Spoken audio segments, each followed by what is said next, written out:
పథకం కింద 20% సబ్సిడీతో ఆర్థిక తోడ్పాటు ఇచ్చింది చంద్రన్నే. మరణించిన ప్రతి చేనేత కార్మికుడికి చంద్రన్న బీమాతో 5 లక్షల ఆర్థిక సాయం చేసింది చంద్రన్నే.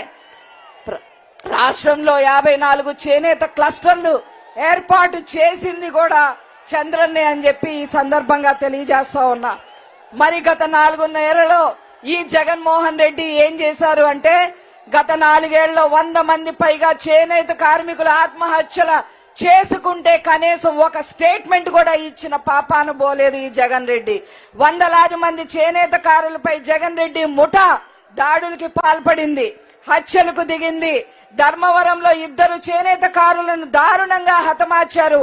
చినగాంజాంలో టీడీపీ కార్యకర్త పద్మ అనే మహిళను చంపేశారు. ప్రొద్దుటూరులో నందం సుబ్బయ్య అనే అడ్వకేట్ ని హత్య చేశారు. ధర్మవరానికి చెందిన శశి అనే వ్యాపారిని విజయవాడలో వైసీపీ నేత బట్టలు విప్పి దాడి చేస్తే ఇంతవరకు నిందితుడిని అరెస్టు చేయలేదు. ఇన్ని దుర్మార్గాలు చేసిన ఈ జగన్మోహన్ రెడ్డిని తరిమి తరిమి ఓటు ద్వారా వెళ్లగొట్టాలి, ఇంటికి పంపాలి.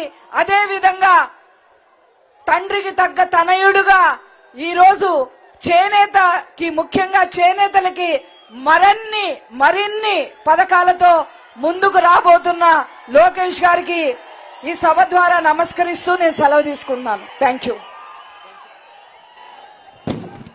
పంచుమర్తి అనురాధ్ గారికి ధన్యవాదాలు. చేనేత సమస్యల మీద చాలా వివరంగా వారు తెలియజేశారు. వారికి ప్రత్యేకంగా ధన్యవాదాలు తెలియజేస్తూ ఇప్పుడు పొలిట్ బ్యూరో సభ్యులు పెద్దలు కాలువ శ్రీనివాసులు గారిని మాట్లాడవలసిందిగా కోరుతా ఉన్నా.